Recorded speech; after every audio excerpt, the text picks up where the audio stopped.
여러분, 요즘은 인기가 많이 떨어졌습니다만 과거에 볼링이 참 인기가 있었던 때가 있죠. 여러분도 볼링 아마 한 번씩 다들 해보셨으리라 생각됩니다. 요즘은 볼링장을 찾는 것도 쉬운 일이 아닌 것 같습니다. 볼링을 처음 칠 때 저기 멀리 서 있는 10개의 핀을 맞추는 것도 사실 그리 쉬운 일이 아니었죠. 내가 잘 조준하고 공을 굴렸다고 생각을 했는데 이 공이 제대로 가는 게 아니라 옆으로 그냥 떼굴떼굴 굴러서 또랑에 빠지기도 하고, 나는 분명히 한가운데로 굴렸는데 이게 내 마음대로 안 가고 엉뚱한 데로 가는 일이 잦죠. 처음에는 이 모든 게 어설플 수밖에 없습니다. 그러면 이 볼링에 익숙하고 기술이 있는 선배가 교정을 해주게 됩니다. 교정은 두 가지를 교정할 수 있을 것 같습니다. 첫 번째는 던지는 폼을 잡아줍니다. 스텝과 자세와 정확한 타이밍에 공을 놓는 법까지 가르치죠.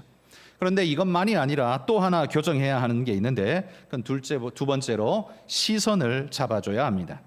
멀리 있는 핀을 보고 칠 수는 있겠지만 미숙한 미숙자에게는 이게 거리감이 굉장히 멀면 이 정확도가 굉장히 많이 떨어질 수밖에 없죠.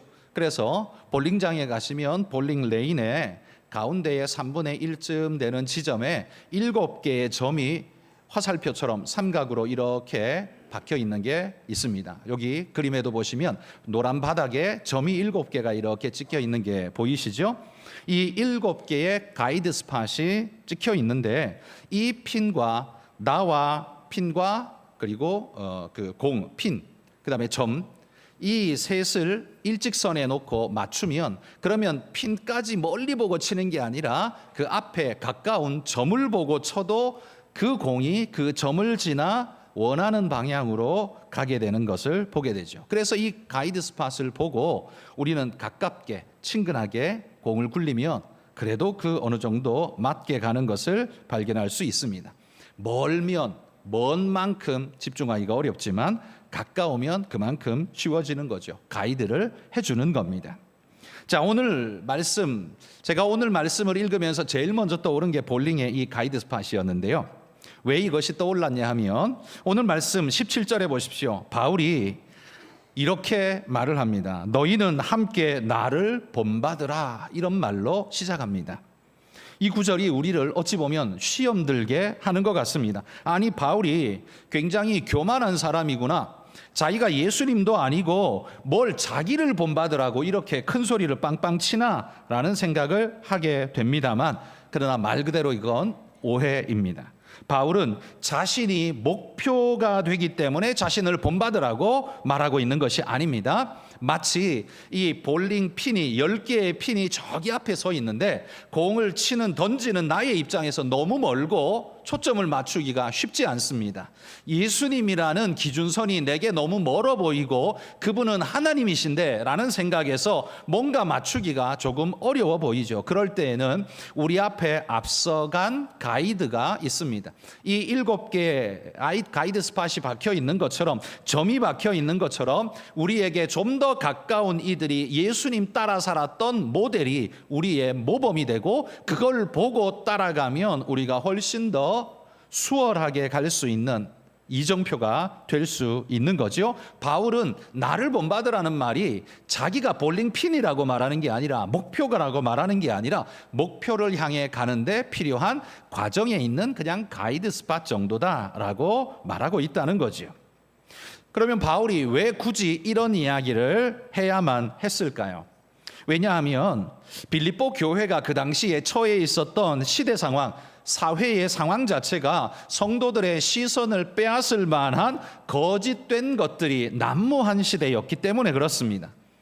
로마의 그 황금기를 지나던 시대였기 때문에 물질주의, 쾌락주의, 우상, 이런 것들이 난무했을 뿐만 아니라 절제된 신앙을 보여주는 것 같은 무리들이 자기 눈앞에 있는데 율법주의자들이었습니다. 알맹이는 없는데 껍데기는 정말 그럴싸해 보이기에 빌립보 성도들의 눈을 빼앗고 마음을 빼앗아갈 수 있을 만한 그런 존재들이기 때문에 바울은 지금 그들을 경계하면서 말하고 있는 겁니다. 이런 거짓들이 난무한 시대 상황에서 바울은 이런 것들에 주목하지 말고 옳고 바른 것을 바라보고 쫓으라라는 겁니다. 자신은 비록 목표는 아니지만 목표를 향해 가는 팻말처럼 보고 나를 따르라 라고 지금 이야기를 하고 있다라는 말이에요. 여러분, 우리가 마음을 먹고 등산을 하는데 산이 한 산등성이와 또 하나의 산등성이를 함께 넘어가려고 할 때 깊은 계곡을 이 출렁다리를 만들어서 큰 밧줄로, 굵은 밧줄로 연결해 가지고 다리를 만들어 놓은 곳이 있죠. 그러니까 산과 산을 넘어가기에 유리하게 해놨습니다만, 그러나 이 밧줄의 출렁다리는 밑을 내다보면 아득한 계곡이 펼쳐져 있기 때문에 다리가 후덜덜 떨릴 수밖에 없는 두려움을 야기합니다. 그러면 같이 가는 일행 중에 익숙한 리더가 앞서가면서 뭐라고 말합니까? 밑을 보지 말라고. 밑을 보면 두렵다고. 그러니까 내가 앞서갈 테니까 나만 보고 그냥 따라오라고. 밑을 보지 말고 나만 보고 따라오라고 이렇게 말하지 않습니까? 그러면 두렵지만 떨리지만 앞사람만 보고 그냥 그 울러맨 가방만 보고 붙잡고 졸졸졸졸 따라가면 그 무서운 출렁다리도 잘 건너가게 되지 않습니까? 지금 바울이 말하는 게 뭐냐면 자기가 목표다 이게 아니라 내가 앞서 건너는 출렁다리에 앞서가는 가이드가 될 테니까 나 따라오세요 라고 말하는 것과 같다라는 말이죠. 그러면 그 당시에 이 빌립보 교회를 위협했던 위협의 요소들은 도대체 무엇이 있었길래 바울이 이렇게 말할까요? 그 당시에 두 가지의 주류로 흐르고 있었던 위협 세력이 있었습니다. 하나는 율법주의자들이었고 하나는 그것과 정반대에 있는 방임주의자, 관능주의자들이 있었습니다. 먼저 이 율법주의자들은요, 자신이 율법의 명령을 다 준행하며 육체의 흔적까지 남기며 따르고 있는 사람이라고 자랑했습니다. 그 육체의 흔적이 뭐였습니까? 지난주에 살펴본 것처럼 할례였습니다. 약속의 징표, 할례를 몸에 받은 자였습니다. 그런데 그것도 자기들은 나중에 받은 게 아니라 나면서부터 8일 만에 할례 받은 정통 할례를 받은 자라고 강조하는 거죠. 자기들은 반개가 아니라 곁다리가 아니라 직계임을 강조하면서 나를 따르라라는 겁니다. 빌립보 성도들의 입장에서 보면 어떻습니까? 저들은 율법을 어려서부터 저렇게 잘 지켰고 저들이 아브라함의 후손이면 말씀을 가진 원장자라면 저들의 말을 따라가는 게 옳지 않는가? 사람들은 그렇게 생각하기 쉽겠죠. 바로 그걸 노리는 것이 율법주의자들이었습니다. 이런 이들 때문에 바울은 원치 않았지만 지난 시간 살펴본 3장 5절과 6절에서 나는 너희가 자랑하는 그 요소를 가지지 않은 것이 아니라 오히려 너희보다 훨씬 더 월등하게 가지고 있다라고 기선제압을 하고 있습니다. 그게 지난주에 살펴본 말씀이죠. 그러나 그는 그 이야기를 언뜻 해놓고는 곧바로 다음 이야기로 넘어갑니다. 그러니까 앞에 이야기한 기선제압의 이야기는 사실 자기의 목표가 아니고 수단일 뿐이었고 진짜 목적하는 바는 뒤에 있죠. 그게 뭐였냐면 그러나 그런 것들은 내가 다 배설물로 여긴다. 내가 다 해로 여긴다. 의미를 갖지 않는다. 던져버린 것이다 라고 이렇게 말하고 있습니다. 빌립보 성도들이 주목할 만한 세상적 사회적 자랑거리였지만 바울은 그것들에 관심 두지 않을 뿐만 아니라 너희도 관심 두지 말라고 지금 말하는 겁니다. 왜입니까? 왜냐하면 바울이 그런 것 자랑하면서 목에 힘을 주고 칼을 뽑아들고 온 동네방네 다니면서 예수 믿는 자를 다 잡아 죽이려고 덤볐었지만 그러나 내가 다메섹 도상에서 예수님을 만나고 난 다음에 그리스도 예수를 제대로 알고 보니까 그 지식이 얼마나 고상한지 율법에 앞서 있었던 나의 혈통, 나의 할례, 나의 율법 지식 이런 모든 것들이 다 별게 아니구나라는 걸 깨닫게 되더라는 거죠. 그걸 다 깨닫는 바울은 바로 빌립보 성도들의 이걸 권면하는 겁니다. 저들이 어줍지 않게 자신의 잘남을 자랑하고 있지만 나도 그에 비하면 못지않은 훨씬 더 뛰어난 존재이다. 그러나 내가 그리스도 예수의 진정한 지식을 깨닫고 났더니 비밀한 하나님의 말씀의 복음을 깨닫고 났더니만 이 모든 건 다 아무것도 아니더라. 너희는 그러므로 나를 따르라. 이렇게 지금 이야기를 하는 겁니다. 그리스도를 만났더니 과거에 자신도 그렇게 소중하게 여겼던 율법주의, 신뢰할 만한 육체적인 요소들 그런 것들 아무 의미가 없더라는 거예요. 진짜를 발견하고 나면요, 짝퉁에는 관심이 가지 않는 게 당연한 것 아니겠습니까? 진짜를 모를 때에는, 이게 진짜인지 가짜인지 모를 때에는 그게 되게 좋아 보이지만, 진짜를 구별할 줄 알고 나면요, 짝퉁은 눈에 들지 않는 법이라는 말이죠. 그 시대를 지배하는 주류의 한 부류가 바로 이런 율법주의자들이었습니다. 그런데 그것과 상반되는 전혀 다른 또 하나의 부류가 있었는데, 그건 관능주의자들이었습니다. 그들은 그냥 느낌대로, 피부에 와닿는 대로, 내 마음이 원하는 대로 하는 존재들이죠. 이러한 의식은 그 당시 1세기, 2세기를 넘어 유행했던 영지주의의 영향을 입은 사회적인 그 시대 헬라 철학이었습니다. 영지주의는요, 영은 고귀하고 육은 천한데 이 영혼이 육체에 감금된 상태로 있는 것이 지금 인간의 모습이라고 생각했던 겁니다. 그 영을, 고귀한 영을 육체에서부터 해방시켜야 되는데 그게 죽는 것 아니면 어떻게 해요? 그러니까 영적 하늘의 지식을 제대로 얻을 때야 비로소 그 영혼이 육체의 감금에서부터 자유로워진다고 그들은 믿었습니다. 그래서 그 영적 지식을 얻은 자기들만이 오직 영혼의 자유를 얻은 자들이라고 그렇게 주장했죠. 그렇게 생각하다 보니 육체의 의미가 뭡니까? 육체의 의미는 아무것도 없는 거예요.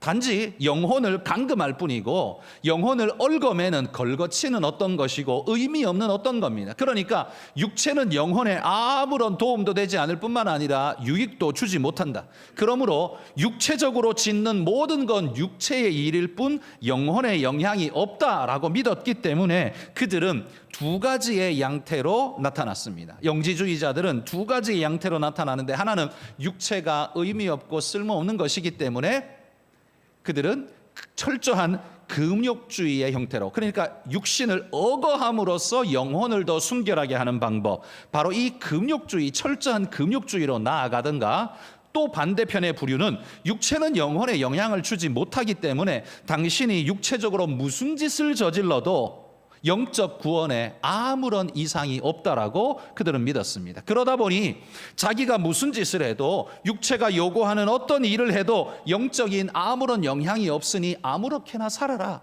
이게 그들의 주장이 되는 이런 방임주의가 그들에게 나타나는 거죠. 그래서 영지주의에 영향을 입은 존재는 두 종류의 양태로 이런 식으로 나타나게 되는 겁니다. 한쪽에서는 철저한 율법주의가, 또 한편에서는 모든 질서가 허물어진 관능주의가, 방종주의가 사회를 판치게 되는 겁니다. 이런 시대의 한가운데 있었던 것이 바로 빌립보 교회였다는 겁니다. 뭐 지금 생각하면 무슨 그런 영지주의, 그런 웃기는 그런 말에 뭘 그렇게 넘어가라고 생각할지 모르지만, 이 영지주의가요, 그 시대를 완전히 수백 년간 지배했었습니다. 그런데 가만히 생각해 보면 지금 21세기에 우리의 사회를 지배하고 있는 인식은 그러면 1세기를 지배했던 그 영지주의의 인식보다 더 나은가라고 묻는다면 저는 아니라고 생각됩니다.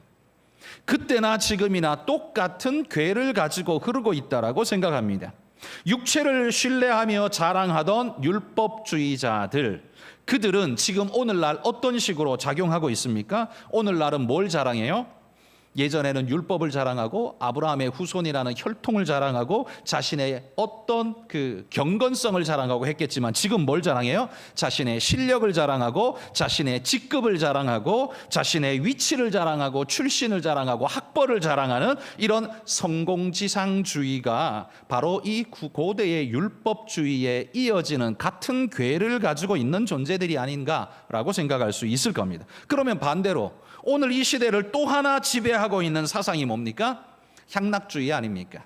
일명 우리가 욜로족이라고 부르는, 왜? 인생은 한 번뿐이야, 두 번 사는 게 아니야. 그렇다면 어떻게? 한 번 살기 때문에 지금 못하면 영원히 못하는 거니까 네가 기회가 있고 시간이 있을 때 지금 네 마음대로 살아, 네 인생 한 번뿐이니까 네 마음대로 살아 라는 게 그런 주장 아니겠습니까? 그러다 보니 어디에 매이거나 그런 것들을 극구 싫어하고 자기 마음대로 질서를 넘어서고 파괴하든 말든 내가 향락과 기쁨을 누릴 수 있으면 그것이 지극한 선이라고 생각하고 살아가는 존재들이 있죠. 그러다 보니 지금 사회도 보면 열심히 뭔가를 추구해서 위로 올라가려고 하는 성공지상주의자들이 있는가 하면, 반대로 거기에 근처에도 잘 가기 힘들면 자기 삶을 포기하고 내려놓고 그냥 그대로 사는 것이 좋아하면서 그냥 풀어 헤쳐지는 존재들도 역시나 우리 시대 사회 속에 있다는 겁니다. 이게 1세기의 모습하고 별반 다르지 않게 같은 궤로 흘러가고 있지 않습니까? 그러니까 여러분, 빌립보 성도들이 처한 그 상황이나 21세기의 지금 우리의 상황이나 다르지 않다는 겁니다. 2000년을 넘어서 여전히 시대는 똑같은 것을 반복해서 지금 살고 있는 거예요. 그렇다면 1세기를 향해서 선포한 바울의 이 권면의 말씀은 여전히 똑같은 분위기의 시대를 살고 있는 21세기에도 여전히 우리에게 유효한 말씀이라는 겁니다. 그 시대에도 교회는 비주류였습니다. 그 시대에도 교회는 무시받고 멸시받는 작은 공동체에 지나지 않았습니다. 지금도 여전히 교회는 비주류입니다. 여전히 무시받고 멸시받는 작은 공동체에 지나지 않습니다. 그때나 지금이나요. 그런 시대 상황을 살아가기에 바울은 그들을 향해 그들을 유혹하고 무너뜨리는 수많은 것들이 둘러싸고 있는 그 한가운데 살아가고 있는 빌립보 교회의 성도들을 향해 나를 본받으라, 이렇게 말하고 있는 겁니다. 말씀에 집중하고 그것을 쫓으라라고 권면하는 겁니다. 성도 여러분, 율법주의와 관능주의의 세상 속에서 여러분들은 무엇을 주목하며 살아가고 있으십니까? 오늘 우리 시대는 성공 아니면 쾌락, 둘 중에 하나의 방향으로 지금 살아가고 있습니다. 우리도 교회는 다니지만 시대에만, 세상에만 들어가면 우리는 자연스럽게 이 둘 중에 하나로 마치 뾰족한 삼각대 위에 올라서서 여기 바로 위에 설 수 없으니 이쪽으로 미끄러지든 저쪽으로 미끄러지든 둘 중에 하나로 미끄러져서 살아가는, 혹시 우리의 모습이 그런 거 아닌가 한번 돌아보십시오.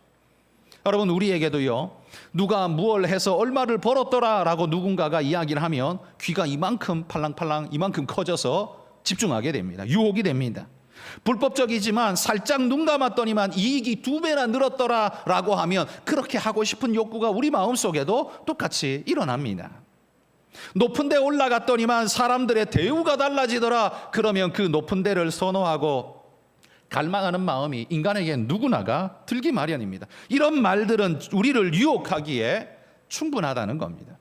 이런 소리를 들으면 우리도 동공이 흔들리고 우리의 시선이 그리스도에게서 그런 유혹으로 자꾸 굴러 떨어지는 것을 발견하게 되죠.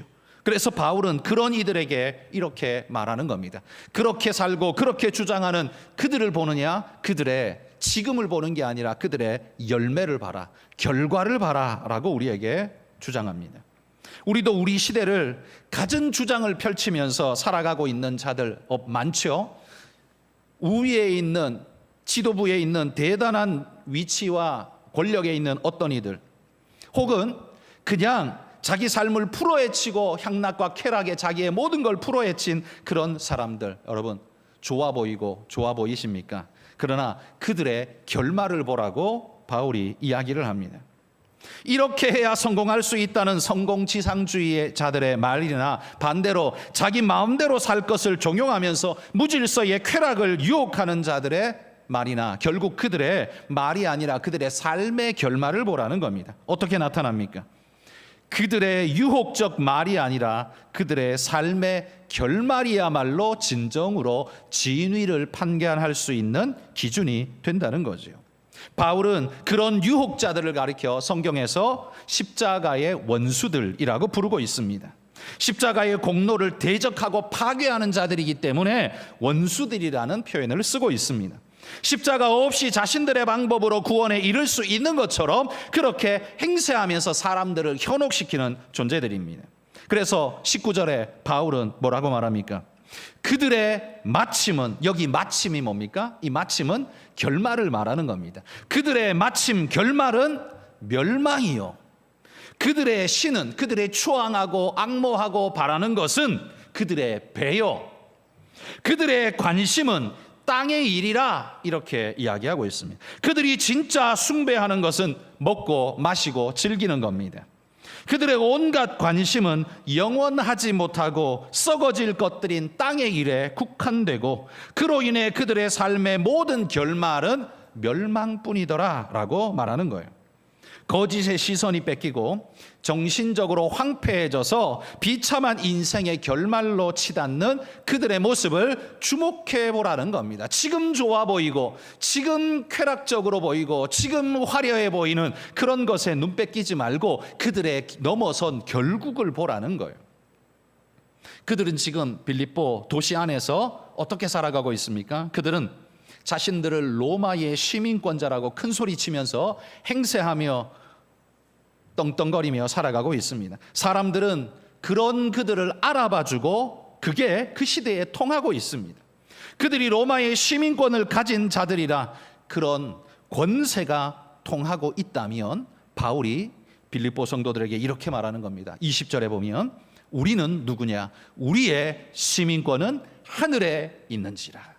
그들의 시민권은 로마에 있는지 모르지만 우리의 시민권은 하늘에 있다라고 말하면서 우리가 하늘 시민권자임을 강조합니다. 그들은 로마 시민권자라서 로마의 법을 기준 삼고 로마가 주는 유익을 향유하며 로마를 꿈꾸며 그들의 미래를 기대하고 설계하지만 우리는 어떠냐라는 거예요. 우리는 땅의 나라 로마 정도가 아니라 하늘의 시민권을 가진 자로서 하늘 법을 기준으로 살며 하늘이 주는 유익과 영광을 향유하며 하늘을 꿈꾸며 살아가는 그런 존재가 바로 우리들이다라고 강조하는 겁니다.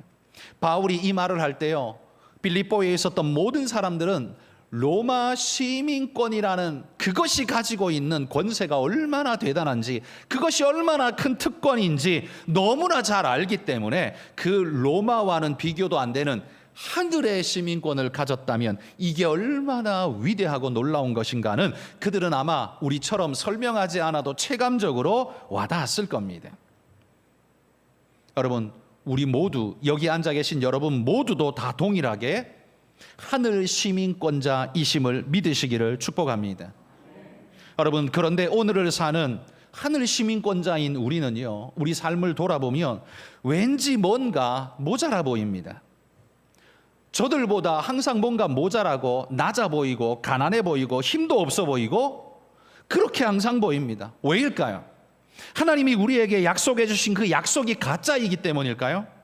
아닙니다. 그 약속은 진짜이죠.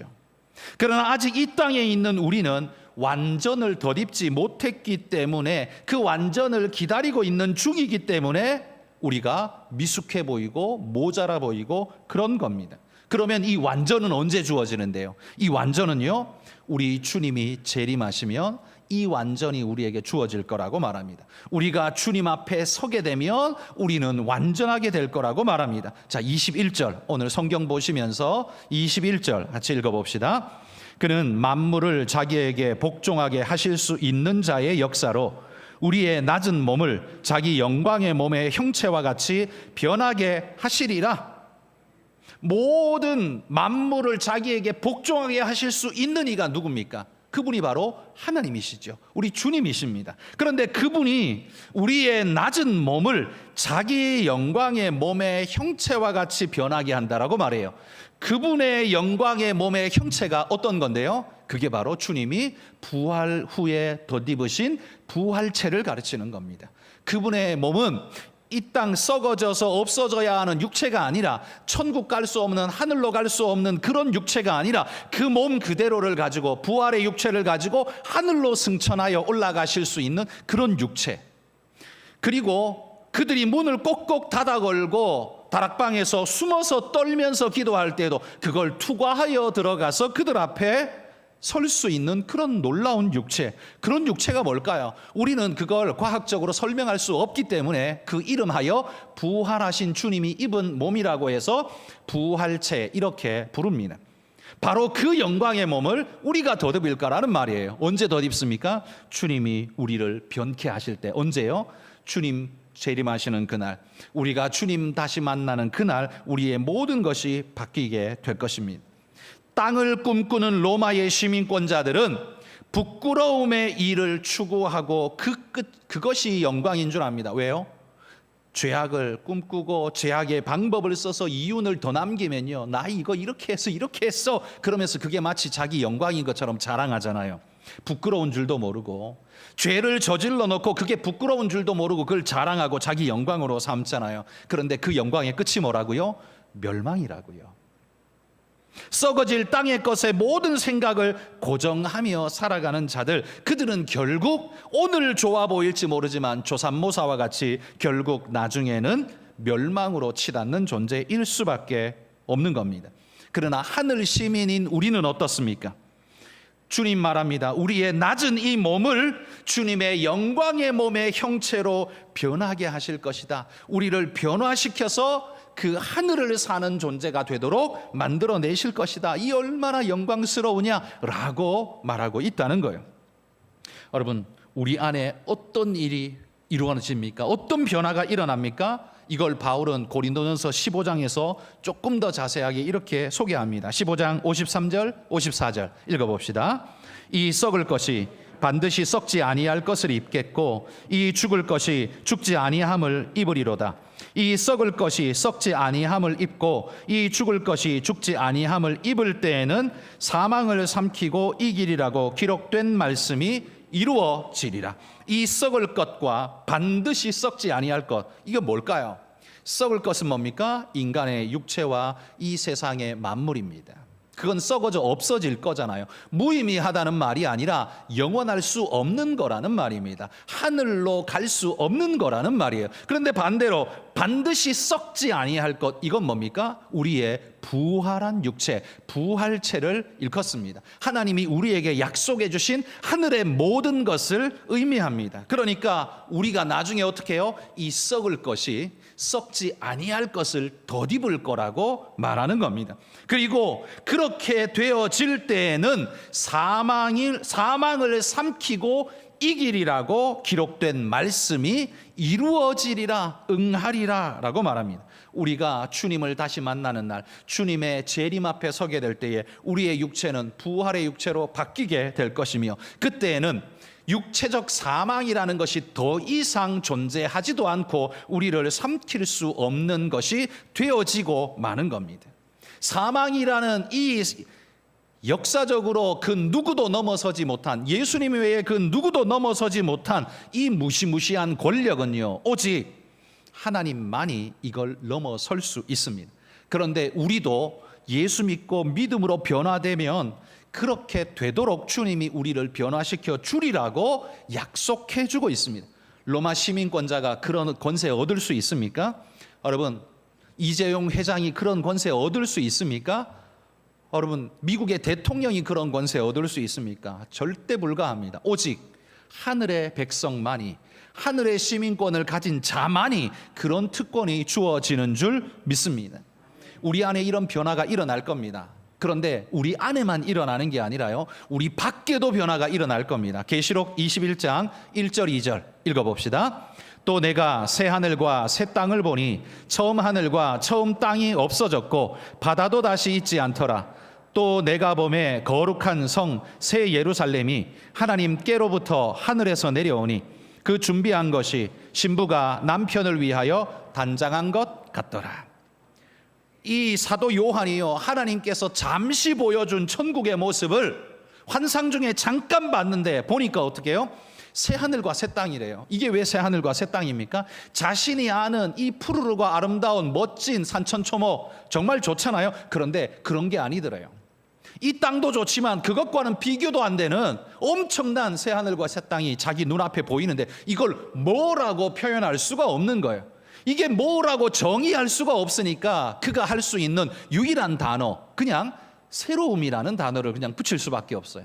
새 하늘, 새 땅, 그리고 거룩한 새 예루살렘. 이건 뭡니까? 도성이, 하나님 나라가 자기 눈앞에 쫙 펼쳐져서 마치 내려오는 것 같은데요, 이것이 어때요? 신부가 남편을 위하여 단장한 것 같더라. 신부가 남편을 위하여 단장한 것, 이게 일생에서 가장 아름답고 가장 화려하게 꾸미는 때가 바로 그때이죠. 그러니까 사도 요한, 1세기의 사람 사도 요한이 하나님이 보여주신 하늘과 환상을 보면서 뭐라고 형용을 해야 되는데, 묘사를 해야 되는데 자기가 쓸 수 있는 언어의 한계는 1세기의 언어밖에 없습니다. 자기 경험 속에서 보고 듣고 아는 용어 외에는 더 이상 없죠. 그러니까 그가 묘사를 해도 그런 용어만 모아가지고 표시를 하려고 하다 보니, 묘사를 하려고 하다 보니 묘사 자체가 너무 어줍잖은 거예요. 그럼에도 불구하고 자기가 할 수 있는 최고치로 표현한 게 뭐예요? 신부가 남편을 위하여 단장한 것 같더라. 이거보다 더 아름답고 화려하고 예쁜 것이 없기 때문에 이 표현을 쓰고 있는 겁니다. 그런데 이걸로도 다 할 수 없는 엄청나고 아름다운 화려함이 우리 앞에 펼쳐질 겁니다. 그게 뭐예요? 바로 우리에게 약속하신 하늘 나라인 줄 믿습니다. 요걸 조금 더 자세하게 요한이 봤어요. 요한계시록 22장 1절에서 5절 길지만 읽어봅시다. 또 그가 수정같이 맑은 생명수의 강을 내게 보이니 하나님과 및 어린 양의 보좌로부터 나와서 길 가운데로 흐르더라. 강 좌우에 생명나무가 있어 12가지 열매를 맺되 달마다 그 열매를 맺고 그 나무 잎사귀들은 만국을 치료하기 위하여 있더라. 다시 저주가 없으며 하나님과 그 어린 양의 보좌가 그 가운데에 있으리니 그의 종들이 그를 섬기며 그의 얼굴을 볼 터이요 그의 이름도 그들의 이마에 있으리라. 다시 밤이 없겠고 등불과 햇빛이 쓸데없으니 이는 주 하나님이 그들에게 비치심이라. 그들이 세세토록 왕노릇 하리로다.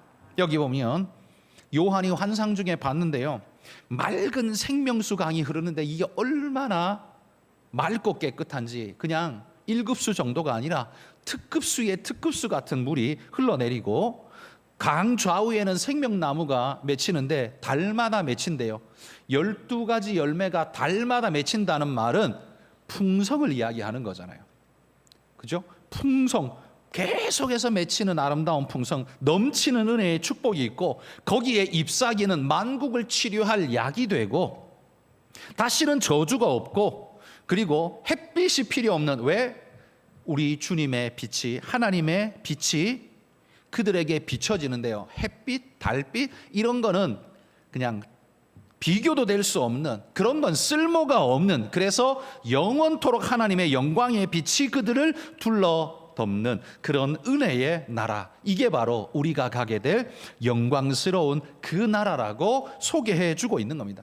그러니까 사도 요한은요, 잠깐 봤어요. 광고편, 하늘나라에 대해 광고편으로 하나님이 반모섬에서 잠깐 문을 살짝 열었다가 닫았어요. 그렇게 살짝 본 게 이 정도예요. 여러분, 그거 다 열어져 치고 들어가서 보면 얼마나 어마어마하고 위대한 게 있을까요? 여러분, 그 소망 가지고 살아가시기를 축복합니다. 오늘을 사는 그리스도인은요, 바로 이 하늘 영광, 우리가 하늘나라 시민이라는 하늘의 영광을 소유한 존재라는 이 사실을 잊지 말아야 하는데, 이 영광을 바라보고 살아야 하는데, 이 소망을 놓쳐버리니까, 그 시선을 잃어버리니까 그 시선이 다 어디로 가요? 땅으로 내려와서 땅의 것 자꾸 뒤지고 사는, 그냥 그 산돼지가, 멧돼지가 땅 파헤치고 감자 캐고 고구마 캐듯이 그렇게 그냥 땅에 머리를 박고 땅만 파고 있는 존재처럼, 여러분, 그렇게 살아간다면, 하늘의 존재가 땅만 파고 있는 존재처럼 세상 사람들처럼 그렇게 산다면 이 얼마나 비참한 일일까요? 여러분, 우리가 주목해야 하는 건 이 땅이 아니라 비교할 수 없는 영광스러운 하늘의 것입니다. 얻을 수 없는 게 아니라 얻을 거라고 약속해 주신, 내 거라고 하나님이 점 찍어 놓으신 그거 바라보며 살라고 말씀하는 겁니다. 우리 아이들이 어릴 때 소풍 간다 그러면 그 전날 밤에 흥분해가지고 잠도 오지 않고 그냥 좋아가지고 날뛰는 모습 눈에 선하지 않습니까? 여러분, 그런데 왜 우리는 하늘의 그 영광을 그렇게 소망하지 않습니까? 하나님이 우리에게 약속해 주시고 이렇게 살짝 열어서 보여주신 것만으로도 이래 엄청난 하나님의 하늘나라의 영광을 우리가 소유했는데, 우리는 왜 그것에 대해서 마음이 뛰지 않죠? 왜 우리는 기대하지 않을까요? 그러면서 그거는 그냥 접어두고, 에이, 그거는 그냥 만화 같은 이야기고 그냥 이 땅에 살면서 그냥 잘 사는 게 이게 그냥 땡이야 라고 혹시 생각하십니까? 여러분, 엄밀히 말하면 그런 사람은 그리스도인일 수가 없는 사람입니다. 그런 사람은 그리스도인일 수가 없는 사람이에요. 하나님이 약속한 것을 전혀 믿지 않고 거부하는 존재가 어떻게 그리스도인일 수 있습니까? 교회에 올 수는 있어도 그리스도인일 수는 없는 겁니다. 여러분, 그리스도인이시라면 주님이 주시고 약속하신 것을 소망하는 분들이 되시기를 축복합니다. 우리는 그날에 하나님 안에서 그것을 누리게 될 겁니다. 그 놀랍고도 아름다운 영광스러운 그것을 얻는 그 순간, 그걸 성경의 신학적 용어로 영화라고 표현합니다. 영광스럽게 된다는 말이죠. 근데 영광스럽게 되는 건 우리의 노력으로 되는 게 절대로 아닙니다. 그건 100% 하나님께서 주시는 겁니다. 영화는요, 전적인 하나님의 은혜의 선물입니다. 우리가 하나님 앞에 가면, 죽어서 하나님 앞에 가면, 아니면 살아있는 동안에라도 주님의 재림하는 날 나팔 불며 우리를 불러 모으실 때 우리가 주님 앞에 서면, 여러분, 우리에게는 영화가 완성되어질 것입니다. 하나님이 우리를 그렇게 만드실 거예요. 그런데 지금은 어떻습니까? 예수님은 믿는데 영화에는 아직 이르지 못한 지금 나는 뭡니까? 구원 얻은 거 맞습니까? 맞습니다. 흔들리지 마십시오. 내가 예수 그리스도를 믿고 믿음으로 고백한 그 순간 우리는 이미 거듭났습니다. 이걸 뭐라고 말해요? 신학적 용어로 중생, 거듭났다 이렇게 표현하잖아요. 거듭난 거예요. 그때 이미 우리는 구원을 얻었습니다. 그래서 우리는 그때 세상에서는 죽고 하나님 나라에서 다시 태어난 존재가 됩니다. 여러분, 우리가 하나님 나라에 태어난 존재가 되면 미국에 가서 아이를 낳으면 그 아이는 뭘 받아요? 아무것도 안 해도 미국 시민권 받잖아요.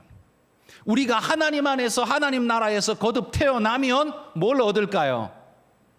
거듭난 존재는 다 하늘나라 시민권을 얻게 됩니다. 하나님 나라 백성이 되는 거예요. 그러니까 거듭나는 순간 이미 우리는 하나님 백성이에요. 그런데 하나님 백성이라고는 하는데 아직 영광의 단계에는 이르지 않았어요. 그러니까 우리를 돌아보면 아니, 세상 사람보다 좀 못한 것 같고 더 못 사는 것 같고 쟤들이 더 큰 소리 치는 것 같고 우리는 뭐 좀 아닌 것 같고, 이런 상황, 이게 도대체 뭐지? 라는 혼란스러운 상황. 혼란하지 마십시오. 영광에 이르기까지, 중생에서부터 영광에 이르기까지의 그 사이에, 이 땅에 살아가는 그 사이의 시간을 신학적으로 성화라고 부릅니다. 거룩을 향해 나아가고 있는 과정의 존재라는 말입니다. 우리는 예수님을 닮아 거룩으로 달려가고 있는 믿음의 백성들입니다. 그러나 성화는 우리 능력으로 완성되지 않습니다. 성화는요, 오직 하나님이 우리를 영화롭게 하실 때 완성될 뿐입니다. 그래서 성화의 완성은 하나님이 영화로 완성시켜 주는 거예요. 그러니까 성화의 완성은 영화예요. 그건 하나님이 우리에게 해 주실 거예요. 그러니 여러분이 잘났든 못났든 대단하든 어쨌든 상관없이 이미 우리가 부여받은 것이 얼마나 어마어마한 것인가를 기억하고 여러분 살아가시기를 축복합니다. 그래서 이 과정 중에 있음을 바울은 자신도 고백합니다. 빌립보서 3장 12절과 14절 두 계절입니다. 한번 읽어봅시다. 내가 이미 얻었다 함도 아니요 온전히 이루었다 함도 아니라 오직 내가 그리스도 예수께 잡힌 바 된 그것을 잡으려고 달려가노라. 14절입니다. 표대를 향하여 그리스도 예수 안에서 하나님이 위에서 부르신 부름의 상을 위하여 달려가노라. 바울은 12절이나 14절이나 계속 쓰고 있는 동사가 뭐예요? 달려가노라. 이건 뭐예요? 아직 완성에 이르지 않고 완성을 향해 가고 있는 존재라는 말입니다. 영화를 아직 이루지 못했고 나는 성화로 달려가는 존재라는 겁니다. 여러분, 우리는 이미 하나님의 시민권 얻었습니다. 바울도요, 다메섹 도상에서 예수 그리스도를 만나고 인생이 뒤집어지면서 이미 중생한 존재가 되었습니다. 구원 얻은 하늘나라 백성 되었습니다. 그러나 영화의 날까지 하나님이 우리에게 이 땅에 남아서 하실 일을 주면서 사명을 주시면서 성화의 삶을 살라고 명령하셨습니다. 우리는 그 사명을 가지고 오늘 살고 있는 겁니다. 여러분, 우리 주변이요, 어떤 이들이 어떤 생각으로 어떤 모습으로 살아간다고 하더라도 우리는 오직 하나님의 시민권, 하늘 시민권을 가진 하나님의 백성이라는 사실을 잊지 말고 그들처럼 닮아가려고, 그들을 모사해내려고, 세상 사람들을 모사해내려고 그렇게 몸부림하는 자가 되어서는 절대로 안 된다는 말입니다. 그들이 우리를 닮아가려고 해야지 우리가 왜 그들을 닮아가려고 합니까? 죽은 자가 산 자를 닮아가려고 애를 써야지 왜 산 자가 죽은 자를 닮아가려고 애를 쓰는 겁니까? 바울이 강조하는 게 바로 그겁니다. 여러분, 잘난 것, 부한 것, 대단한 것, 여러분 성경이 말합니다. 다 썩을 것, 놓고 갈 거라고 말합니다. 꼭 무의미하다 이렇게 말하는 게 아니라 놓고 갈 거라는 말입니다. 영원하지 않다는 말이에요. 그러면 우리는 영원한 걸 붙잡아야 하는데 이것도 좋을 수 있지만 그러나 영원을 놓쳐버리면 이거 가지고 멸망으로 가는 존재이니 그게 무슨 소용이 있습니까? 아무짝에도 쓸모없는 일입니다. 그러나 여러분, 우리는 생명을 가지고 있습니다. 하늘의 생명을 가지고 있는 존재라는 겁니다. 그러니 여러분, 세상 흉내내지 마시고 교회 와서 제발 좀 세상에서 하는 말 폼 잡고 좀 여기서 쏟아내지 마시고 세상에 가셔서 교회의 말을 좀 하십시오. 세상에 가셔서 신앙의 말 좀 하십시오. 세상을 교회에다가 이식시키려고 그렇게 열내지 좀 마시고 왜 그 껍데기를 갖다가 여기다가 뒤집어 씌우려고 하는 겁니까? 왜 죽은 자의 말을 산 자한테 강요를 하시는 겁니까? 산 자의 메시지를 죽은 자에게 선포하십시오. 그러면 에스겔 골짜기 같은 생명의 역사가 일어나게 될 것입니다. 그들이 살아나게 될 겁니다. 그들도 하늘의 영광을 누리게 될 겁니다. 이게 우리 사명이지. 이게 우리 사명이지. 그들처럼 폼 좀 잡으려고 영혼 죽이고 영원 팔아먹고 돈 좀 벌고 높은 데 올라가고 폼나게 뭘 하고 이게 목적이십니까? 이거야말로 미련 맡기 이를 데 없는 존재인 거죠. 하나님 우리에게 주신 게 뭔가를 기억하시고 여러분, 우리가 하늘 시민권자라는 걸 잊지 말고 하늘 소망을 가지고 살아가시는 그런 멋진 분들이 되시기를 주의 이름으로 축복합니다.